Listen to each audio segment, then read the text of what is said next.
Hello everyone, it's Kimberly, and I wanted to post a video today from my soul coaching perspective to help a lot of you that are on the twin flame journey or the ascension journey who may be finding this video and really want more tools on how we heal and integrate. It's been a while since I posted a video like this, so I figured I would diagram it out and just kind of teach it as best as I can. So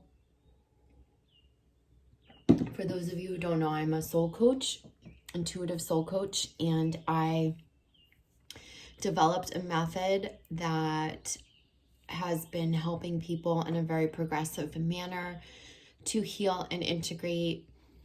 And the way I developed the method was not through anything that anyone taught me. It wasn't through my own certification. It was truly just through practice with people and intuition. And so what I have learned and come to know through working with hundreds and thousands of people is I'm going to show you how we don't heal and why our system is flawed with how we're taught, whether that be through just straight traditional therapy or through like societal limitations. So let's look at how the thought systems or belief systems around healing are flawed so that we can find the access point, the gateway to help you understand how we do heal and how we do move to the next level in our ascensions. Okay, so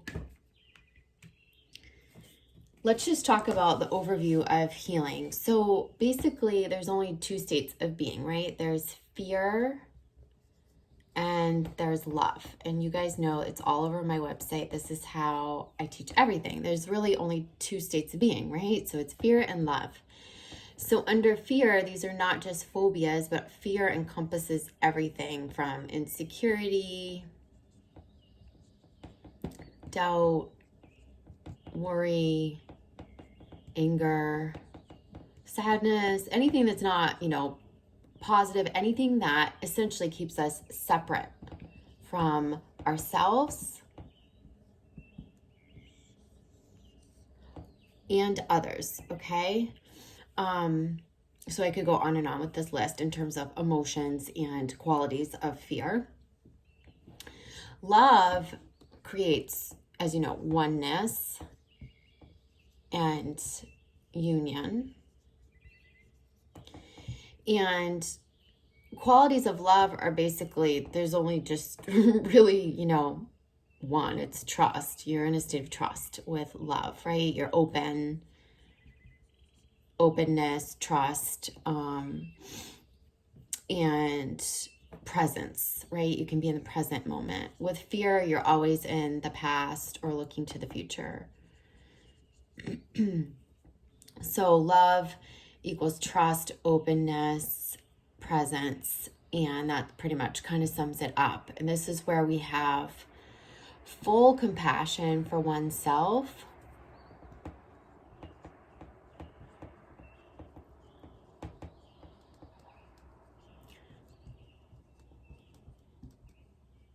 which then also lends to full compassion for others, okay? It's like where you fully integrate the self or align the self, right? This can be considered alignment. No, there's no separation.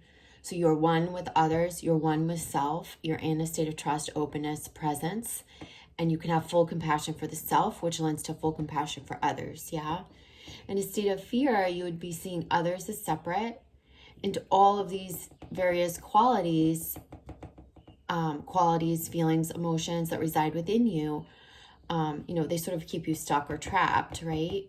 In cycles of separation and stuck, trapped.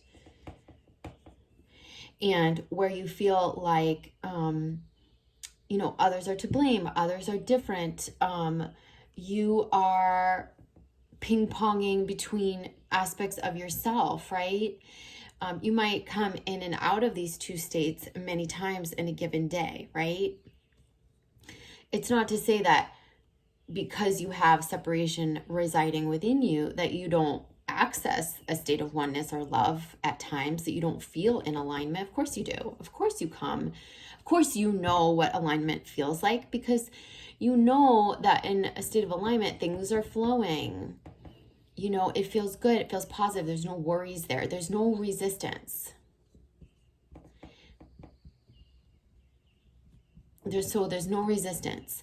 In a state of fear, there's all resistance. It's all resistant energy. Okay?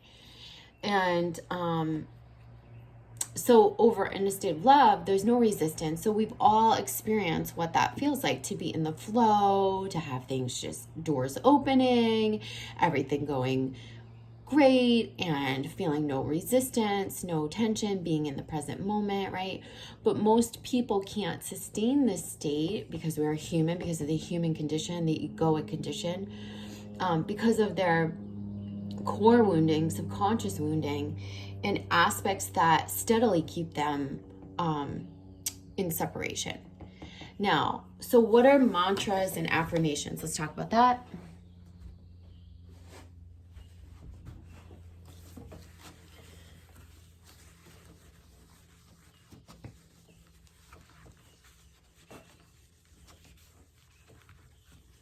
Okay, so mantras and affirmations are not a bad thing, but I'm going to tell you the truth about them. These are both good things. I use mantras and I use affirmations. What they do is they pull us into alignment. They echo the truth of our soul. Okay? So you could look at fear as ego and love as the soul self. So this is the ego self and love is the soul self. So when we hear mantras, or we repeat mantras and we repeat affirmations, we are echoing the sound of the soul self, the higher self, the self that knows that it's connected with all and all is one. That's why it feels so good to say these things, because it does pull you into an alignment. So the problem that I see with mantras and affirmations is you can't mantra and affirmation yourself into a permanent state of oneness when there is unresolved separation within. Let me say that again.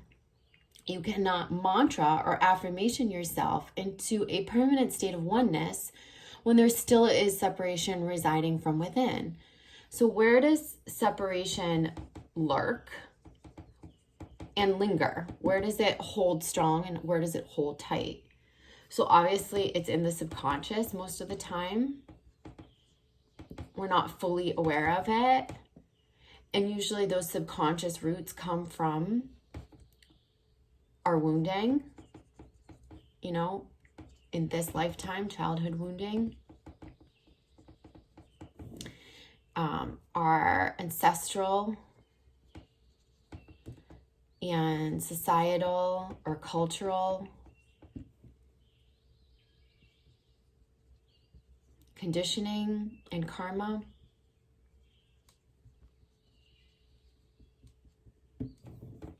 So the programs that were bestowed upon us, the karmic imbalances that we inherit, those aspects also keep us out of alignment, and past life karma that we bring in.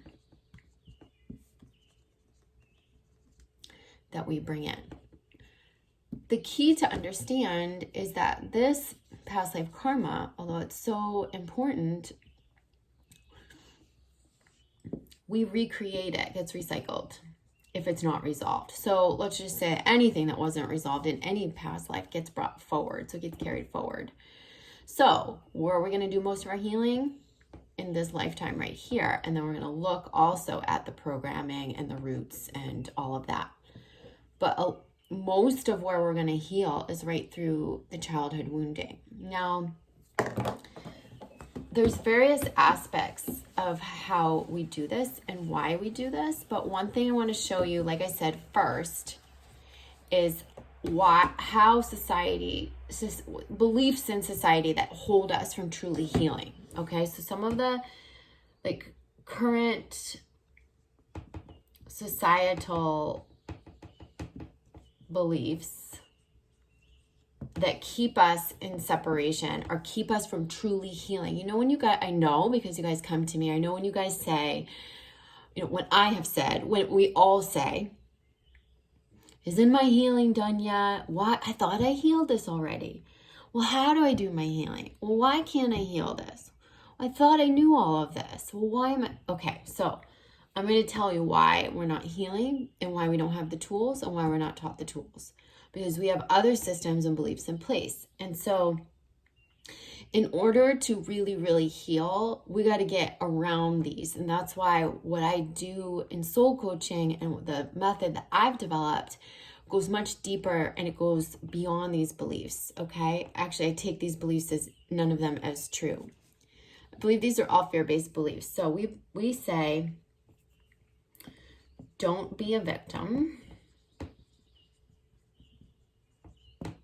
We say, just forgive. It's the right thing to do.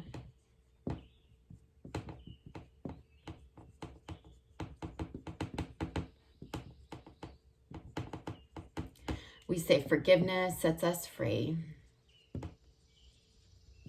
This is what we hear. This is what we say.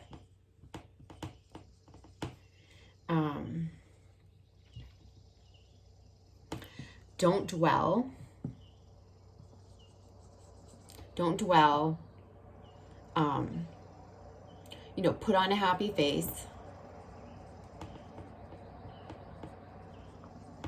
Society teaches us to band-aid, whether that be through affirmations, mantras, or through masking in other ways, addictions, food, alcohol, anything pleasure-seeking, anything that would make us happy temporarily, like temporary pleasure or happiness. So basically we're taught not to own our pain. This all is saying don't be a victim. You know, we're also taught like don't cry. Don't cry. It makes others uncomfortable when you cry, right? So like many boys or men are taught this. You know, crying is weak, or crying is weak. You know, if we were to have a lot of emotion bubble up or to be in our emotional state that we needed to process emotions, we'd be told, well, just put on clothes and go out and be happy, or, you know, so we're taught, we're very much programmed to get past the emotion. You know, don't be the victim, don't cry, don't show the emotion. Oh, just forgive. That's the right thing to do. That's what's going to set you free.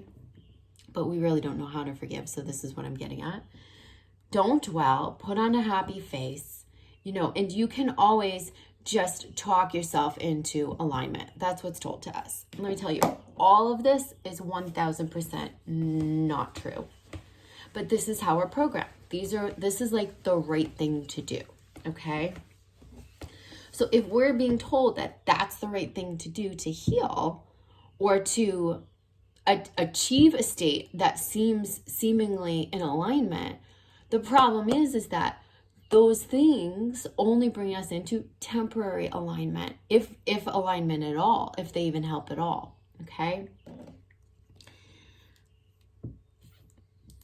First, I'm going to say the number one, how do we really heal?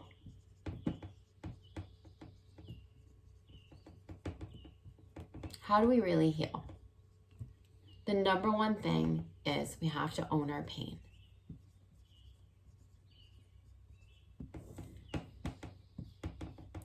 That means we have to face it. We have to go into the shadow, shine light on the disowned aspects of self, the breadth of our experience.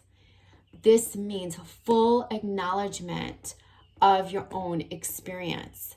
That means all the wounding, all the trauma, no matter what level of trauma it is. You know, distress is distress, trauma is trauma. It doesn't matter if you had a little or a lot. You might say, well, I had a happy childhood. But the thing is like, most people do say that. The majority of people say that. Some people don't, but the majority of people do say that. But then they have lurking things that they're not seeing. So by saying that, you're saying you're still in denial of some aspect, because we all have distress. We all have things that impacted us, okay? And it's often the things that sometimes didn't happen. You know, like people can grow up in conditions that were a constant state that they adapted to. And because it was an adaptation and it was a constant state, they feel like, well, that's just the way things were. But at the truth of it, if they looked back, they would see that they didn't receive the love or nurturing that they needed, yeah? And that was just a condition that they adapted to. And that in order to integrate and heal, their adult self needs to recognize that their child self was hurt by not receiving that love, or that their child self felt pain or needed that nurturing or love, yeah? So the first thing that we can do is own our pain. And when I work with you in soul coaching, I do this via memory recall exercises, integrative, intuitive exercises, in which we go in and help you see and experience and open the floodgates to the emotion of the breadth of your experience, the actual experiences that you had. And in that, you also have to assign accountability. And this is where our society says, no, no, no, no, no, no, no, don't be a victim. But this is not. Assigning accountability is nothing to do with being a victim. This has to do with if you went and you filed a police report, they would ask you for the facts about what happened, right? What we do with our experience is we graze over the facts. We say, oh, well, I understand why this happened. It's a cognitive understanding. You know, we're having compassion for our mother. We're having compassion for our father. And believe me, we need that, but that's not until the next step. But we skip over the compassion for self. This is about self-compassion. Remember I showed you the two diagrams, the fear and the love? And that the gateway to oneness was via compassion of self. Then you can have compassion for all. So the problem about not assigning accountability for the breadth and depth of our pain, distress, or any conditions that caused us to be out of alignment, to abandon ourselves or run from ourselves or separate from ourselves, is that you're actually denying your experience. But your experience is a factual experience, okay? It's a factual one. It's as perceived through you, but it still is something that happened. So if you went to file, like I said, a police report, and they said, well, who did what? And you said, well, it was someone, but you know, that's okay. I forgive them. And you sort of grazed over what happened to you, that's not going to fly. They're going to want to know who did what was happened to you exactly. And this is kind of how you have to navigate this process yourself. And this is how I help you navigate it. It's not for the purpose of making you stuck in a victim mentality. It's only for the purpose of recognizing, acknowledging the breadth of your pain, distress, trauma, so that you can begin to have a deeper compassion for yourself. What it is a big old permission slip to own your pain. And when you own your pain, you own your suffering, when you own any aspect that's been held you in separation, you already begin the healing process. So how do we go? What's the next step of this? That step takes a while. Many need to sit with that step for a while once you have the right exercises to do this. So you own your pain, you assign the accountability, and you turn up the self-compassion while you're recognizing the breadth of your experience. That's how healing begins, okay? Now, the next step after that would be, and I erase the topic or the header. The next step after that would be that there would be obviously a natural proclivity towards giving yourself more compassion through the full merge with your wounded self and the full ownership of the breadth of your experience. And in the assigning accountability, you're fully actually moving through and removing yourself from any level of denial about what was done unto you, towards you, or the conditions that caused the separation. So it also moves you out of a state of denial, and it will help unblock the emotions. And the idea is that you enable all the emotions to flood through so that you can get hooked back up into wholeness, oneness, and merge any separation with self. Yeah, so that's the first step. The second step would be not to rush to forgiveness. We're not rushing to forgiveness. But the next step would to be we organically move to forgiveness. How do we do that? So if you're turning up the compassion for self and you're truly validating your own experience, accepting your own experience, processing your emotions, allowing yourself to feel and heal, merging with one into yourself, and having the highest level of self-compassion, then you can begin to practice compassion for others. The biggest mistake, particularly those you're holding accountable for your pain, those who caused the suffering, your parents, your ancestors, your siblings, the people that were around you that, created the trauma. You can start to naturally hold space for them and heal through their plights by having true compassion for them. To examine their plight without having the compassion for yourself is null and void. And this is what most people do. They come to me and they say, well, I already know. Well, I had a hard childhood, or my dad, was a little abusive, but that's okay because I understand he was abused too. And so what you're doing in that process is you're saying, it's okay. I'm going to try to have compassion for someone else while I'm still in a state of fear. It doesn't work that way. You can't truly and effectively have compassion for others when you're in a state of fear, when you're not truly having the compassion for yourself or in a state of love or oneness with yourself. The way that you foster the compassion for the plight of your parents, your ancestors, or anyone who inflicted pain onto you is through the gateway of your own healing and the own ownership of pain and your own self-compassion. Then you can examine the plight of your perpetrators, the people, your ancestors, your parents, like I said, anyone who contributed to the conditions which caused separation within you. Then we look into their plight. Then you begin to have and extend the compassion towards them organically. This is different. This begins a process of I am them, they are me. Okay? That is true forgiveness. That is true self-compassion. But how can you be them and they be you if you're not having compassion for yourself? You can't. In order to see their plight, you have to have full compassion for your own. And that is the most skipped step.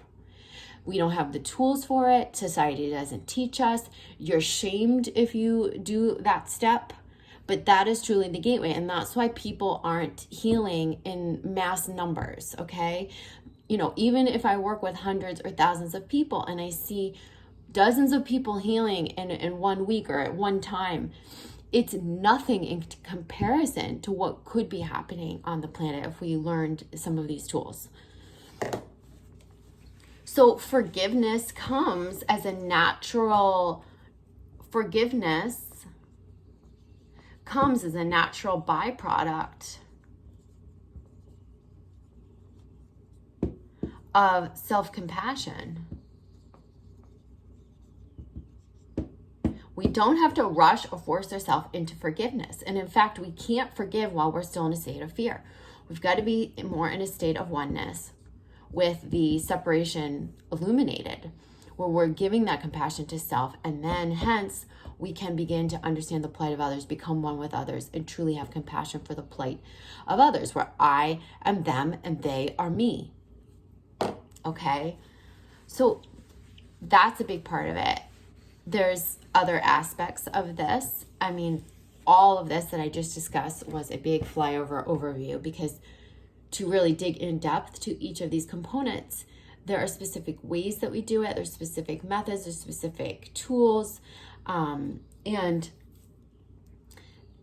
they're here for you. You know, they're here for you, for those of you that resonate with this and that want them. After you forgive those aspects, the next part of healing is practicing alignment. Sorry, I'm just gonna abbreviate. This is chicken scratch here. So practice alignment. How do you practice alignment if you were separated from yourself most of your life? If you've been segmented, if you've been in denied aspects, if you've been broken, fractured, if you've not been connected to your divinity, your truth, your majesty, your whole life, if you've been living in insecurity, fear, doubt, lack, whatever that is, how do you practice newfound alignment? You have to, this is part of self, I call it self rediscovery. This is where you redefine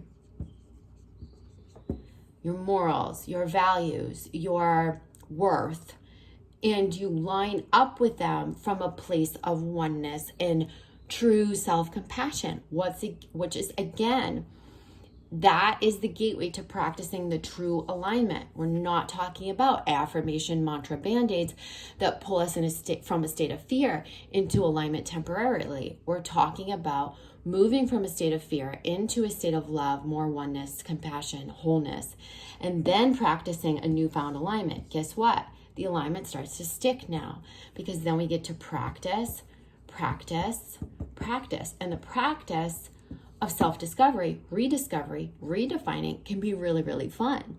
This is like when, I don't know about you guys, but when I was little, I used to emulate, I mean, most of us would have like childhood role models, right? We'd have idols, people that we looked up to. We wanted to be like, oh, I want to be like that person. I want to look like that star. I want to be like that. I want to have that when I grow up, right?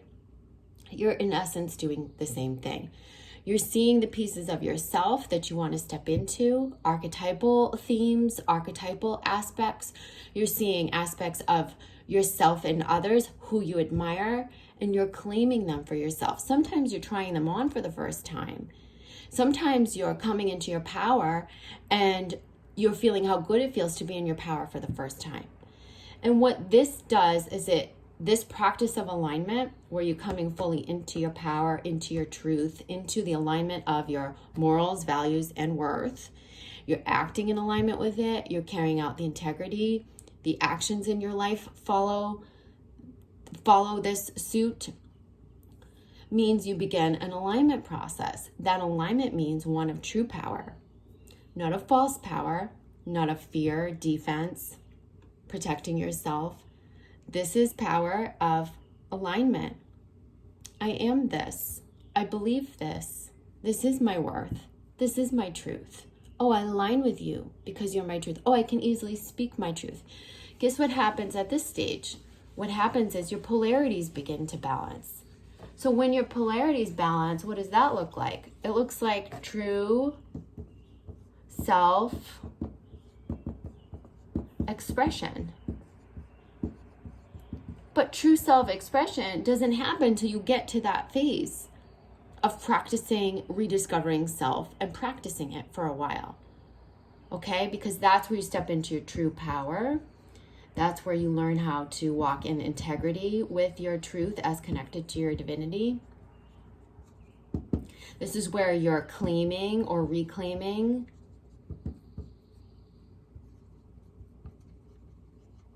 aspects of self that you've wanted to be, like who you want to become, who you've always known. This is like you stepping into your full potential, yeah?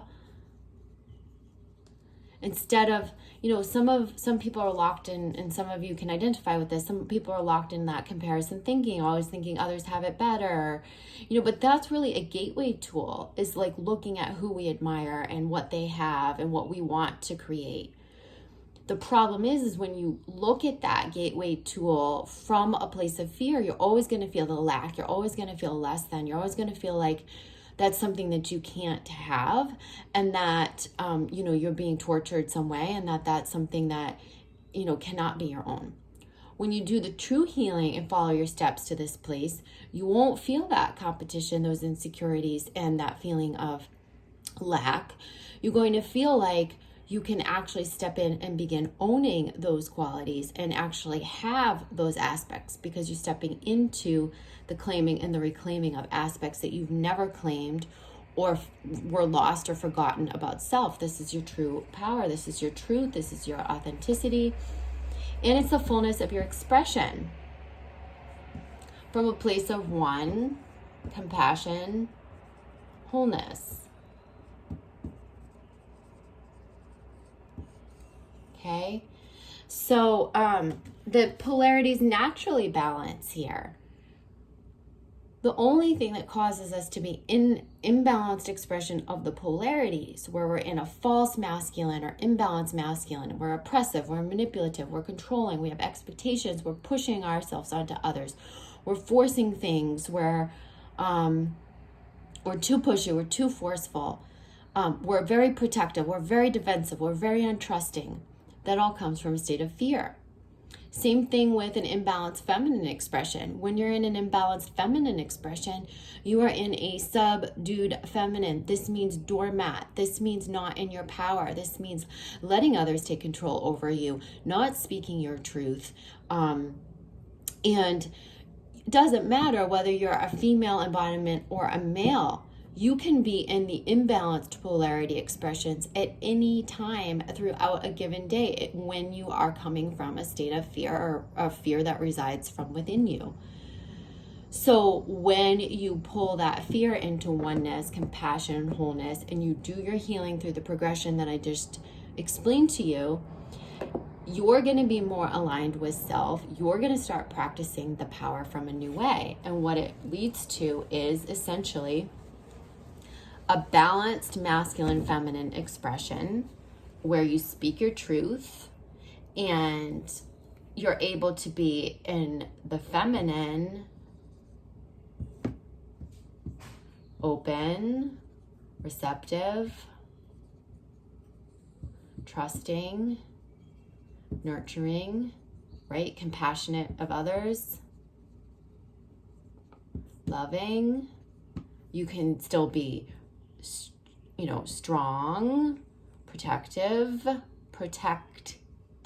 not defensive, not in protection mode of self.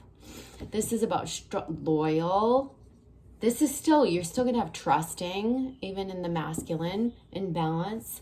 You can take action you can be assertive. This is in an imbalanced expression. The masculine's always wanting to prove or protect. These are the conditions: prove or protect. This is our egoic self. This is our false self, our egoic self.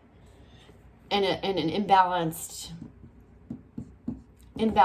feminine, you're always going to be untrusting, are not in truth, constricting self, hiding, not in power. Okay?